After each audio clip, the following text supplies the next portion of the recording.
Ողջույն, մի հայկական մանրապատում կա, Պաշտոնյան համակարգչի մասնագետի հրավիրում աշխատասենյակ լուրջ դիմավորում է ու հարցնում, Սուպեր Մարիոյի դևին ոնց հաղթեմ։ Կառավարության այսօրվա նիստը հենց այդ մասին էր։ Ինքը փոխվարչապետները, անվտանգության խորհրդի քարտուղար, նախարարներ, առընթեր մարմինների, գերատեսչությունների ղեկավարներ կառավարության նիստում քննարկում են, թե ինչու է ինչ որ մի դպրոցի մարզադահլիճում թենիսի սեղանը դրված բասկետբոլի շթի տակ։ Դա քննարկում պրծնում են։ Անցնում են հարցին, թե մարզադահլիճի կենտրոնում ինչու է դրված մեծ գույք։ Սա էլ մեկ այլ դպրոցում։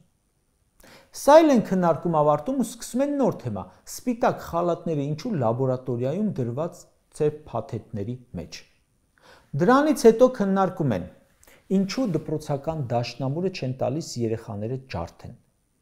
Դա քննարկում ավարտում են մի նոր թեմա է բացում, թե ինչու Նիկոլ Փաշինյանի հորական տան սերվիսը չեն օգտագործում դրա ծննդյան օրից։ Լավ ձեռք եք առնում։ Պետական հսկայական ռեսուրս եք վատնում։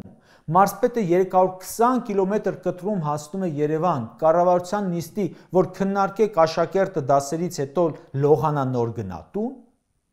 Սրանք այն հարցերն են, որ պետք է գան հասնեն կառավարություն։ Անգամ եթե դու ես ուզում զբաղվել դրանով, զանգում ես նախարարին, հրավիրում մոտդ կամ հենց հեռախոսով հանձնարարական ես տալիս, ոչ թե կառավարության քննարկման թեմա եք դարձնում։ Ինչու եք պետական ռեսուրսները վատնում ես աստիճանի անխնա։ Բոլոր երկրներն էլ կառավարություն ունեն ու կառավարությունները նիստ են անում, որ մեկն է այսքան մանկապատանեկան։ Ժամանակին մի հեռուստահաղորդում կար։ Զբաղված էր հանրությանը ճղճին, մանր, հաճախ զզվելի ընտանեկան խոսակցություններով ու խնդիրներով զբաղեցնելով։ Ամենատհաճ բառապաշարը, ամենափնթի անձնական պատմությունները ցուցադրում էին հանդիսատեսով։ Այդ հաղորդումը փակվեց։ Հիմա դրա փոխարեն կառավարության նիստերն են։ Ամենաանկապ, անճաշակ, անիմաստ բաները այստեղ են քննարկվում։ Ժորժ ջան, սրանք պլանկան այնքան են իջեցրել նշաձողը, որ այս կառավարությունից ոչ մեկս նորմալ բան չենք սպասում, հարցի ադեկվատ քննարկում, լուծում չենք սպասում, անկապ քննարկումներ են, ու այդ ընթացքում հազար ձևի փոխվում է նիստը վարողի տրամադրությունները։ Մեկ հռհռում է, մեկ կատաղում է, մեկ հումոր է անում, ու սա կարծում եմ հոգեբանների վերլուծելու հարց է։ Չենք ասում մտնենք կառավարության ուղիղ եթերը, նայենք, թե ինչ է որոշում, ինչ որոշում կայացրեցին, ինչ հարց լուծեցին։ Մտնում ենք տեսնելու այսօր ինչի վրա խնդանք։ Սրանք միայն խոսացող են, հարց լուծող չեն եւ ոչ մի մակարդակում։ Երկրի խնդիրները ոչ թե լուծում են, այլ դրանց խառնում են ժողովրդին ու ամենամանր հարցը անգամ սարքում են հայոց հարց։ Տեսեք։ Ադրբեջանի տարածքով ղազախական ու ռուսական ցորեն է Հայաստան եկել։ Երեք մի հատ հաղորդում են, որ գալու է։ Մի հատ գրում են, որ դուրս եկավ այսինչ կայարանից։ Հետո գրում են, թե որ յուղի մոտով անցավ, ուր հասավ։ Հետո Պապոյան Գևորգը կամերան առնում ու վազում է կայարան, թե Ադրբեջանի տարածքով վերջին 30 տարվա ընթացքում առաջին անգամ բլա եկել եմ դիմավորեմ։ Պապոյան, վերջին 5 տարին, վերջին 30 տարվա այն բացառիկ 5 տարիներն են, որ Արցախից ցորեն Հայաստան չի հասնում։ Պապոյանը մի հատ էլ վազում է հմեկի եթեր Ադրբեջանի գովքը կապելու այդ ցորենի համար։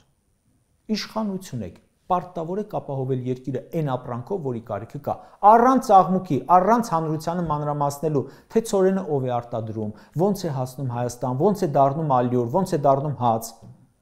Մի հատ Ժորժ ջան, հիշեք ձեզ 2018 թվականից առաջ, որ մեկն է հետաքրքրվել, թե ցորենը ոնց հասավ Հայաստան։ Գնացեք լեք, ալյուր եք առել, հաց եք առել, առանց խորանալու մյուս հարցերի մեջ։ Բոլոր հարցերն են սրանք այսպես անում։ Խոստացել էին բանակը զինել։ Մանրամասն պատմում են, Ժորժ ջան, Հնդկաստանից զենք են կառնում, Ֆրանսիայից վիլիս են կառնում, լոգիստիկ խնդիրներ ունենք, տեղ չեն հասնում։ Ժողովուրդը ձեր զենքի գործարքները անգիր է անում, հա։ 2000-ականներին մենք ռազմական բալանսը պահել ենք, մարտունակությամբ ավել ենք եղել։ Որևէ մեկը այդ մասին իմացել եք, այդ ինչ զենք ձեռք բերեցին, ոնց են անում այդ բոլորը ամենայն մանրամասնությամբ։ Այնքան լուր են զինվել, որ հիմա ասում եք չեն զինվել։ Հիմա նախկինի կեսն էլ չեն անում, բայց անում են աղմուկով։ Կամ բժշկական ապահովագրություն են խոստացել, որ հա խոստանում են դեռ չի ստացվել։ Ասում են 2025-ին չի ստացվում, որովհետև էսպես։ Կենսաթոշակառուներին մտածում ենք էսպես անենք։ Չգիտենք դեռ քանի հիվանդություն կընդգրկվի։ Խոստացել եք, ներդրեք։ Մեզ չի հետաքրքրում, թե դուք ինչ դժվարություններ ունեք դա ներդրման ընթացքում։ Մեզ հետաքրքրում է, որ խոստումը կատարեք, ոչ պետքական մանրուքները պահեք ձեզ։ Խոստացել են, որ բոլոր գյուղացիները կունենան ոռոգման ջուր։ Հիմա մեզ ասում են, դե 5 ջրամբար պետք է կառուցեինք, չեն կառուցել, որ կաթիլային ոռոգում չէ, դժվարանում ենք, որպեսզի ունենանք պետք է այսպիսի բաներ անենք, էս լինի, այն լինի։ Խոստացել եք, կատարեք։ Մի մարդկանց մասնակից դարձեք ձեր պարապ խոսակցություններին։ Խոստացել եք աղքատության վերացում, վերացրեք։ Մի մարդկանց գցեք ձեր այդ խոսակցությունների մեջ, թե որպեսզի աղքատությունը վերացնենք, պետքա դպրոց կառուցենք, պետքա էս անենք, այն անենք, աղքատությունը պետք է գլխներից հաղթահարեն։ Խոստացել եք, արեք։ Դուք խոստացել եք 23 թվին 10%-ով նվազեցնել, չեք արել, մենակ քննարկել եք։ Մեզ խոստացել են Երևանում այս ավտոների խցանումների վերացում, չեն արել, ընդհակառակը շատացել է։ Հիմա սարքել են իրենց վատ կառավարման գերին մեզ։ Պետք է կարմիր գիծ թանկացնենք, որ խցանումները պակասենք, չի ստացվում։ Հիմա պետք է սահմանափակենք մեքենաների մուտքը, պետք է հեծանվով գաք։ Պարզ բան է, քաղաքը չեք կարողանում կառավարել։ Դրա համար միայն նրանք իրենց համարում են, որ քննարկումների համար են, խոսելու համար են։ Նիկոլի կտերը կերածներից մեկը այն օր ասում է, դե պետք է դեմիլիտարիզացված լինի, որ մեր հողերից դուրս գան։ Ասում եմ, այդ ինչ թազա բառ է սովորել։ Դելիմիտացիան նկատի ունի, հասկանում եք։ Դելիմիտացիա, դեմարկացիա, այնպիսի բառեր են մարդկանց լեքսիկոնի մեջ մտցրել, որ մտածում ես, ինչի պետք է այդ բառերը մարդիկ իմանային։ Եկել մտերեն վտարեք, ջախջախեք, ձեր գործն է։ Դուք մեզ անընդհատ արդարանում եք, թե ինչու չեք կարողանում, ինչ պետք է անեք, որ դուրս գան մեր տարածքից։ Խոստացել եք բարձրացնել ուսուցիչների աշխատավարձը, բարձրացրեք։ Դրա փոխարեն բարդացրել եք ուսուցիչների կյանքը։ Մի հատ էլ բարդություն եք ստեղծում, թե ես ուզում եմ աշխատավարձը բարձրանա, եթե դու ես ուզում բարձրանա, պետք է դևին հաղթես։ Մշտապես մեր ուղեղները ծանրաբեռնում են այն ինֆորմացիայով, թե աշխատավարձերը բարձրացնելու խոստումը ինչու չի կատարել, ինչ պետք է անեն, որ կատարվի։ Ասում է Հայաստանում ուսուցիչը կարող է ստանալ 700,000 դրամ եւ ավելի վարձատրություն։ Պարզվում է նման ուսուցիչների թիվը ընդամենը 2 է։ Հայաստանում 29,000 ուսուցչից ընդամենը 2-ն է ստանում Նիկոլի ասած 700,000 դրամ աշխատավարձը։ Իսկ մյուսները ստանում են ամենաշատը 200,000 դրամ։ Նախարարը ստանում է 1.5 միլիոնից ավելի։